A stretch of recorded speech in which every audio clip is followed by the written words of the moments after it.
বন্ধুরা, আজকের আমি বানাবো লাউ শাকের চচ্চড়ি। তার জন্য দিয়ে দেবো কড়াইতে তেল। তেলটা গরম হয়ে গেছে, এবার দিয়ে দেবো তেজপাতা আর শুকনো লঙ্কা। তেজপাতা আর শুকনো লঙ্কাটা ভাজা হয়ে গেছে, এবার দিয়ে দেবো 5 ফোঁটন। এবার দেবো লাউ শাক। এর মধ্যে দিয়েছি পটল, আলু আর লাউ শাকের ডাঁটা।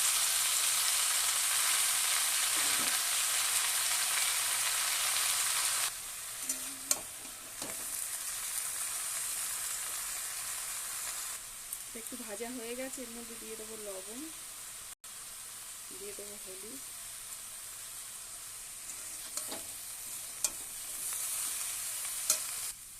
দেবো কয়েকটা কাঁচা লঙ্কা। এবার দিয়ে দেবো জল। এটা ফুটে গেছে, এবার এটাকে ঢাকা দিয়ে দেবো।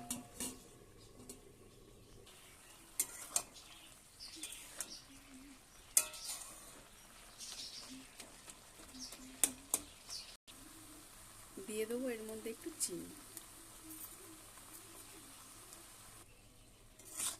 এবার এটাকে ভালো করে নেড়ে নেব। হয়ে গেছে আমাদের লাউ শাকের চচ্চড়ি। এবার এটাকে নামিয়ে নেব।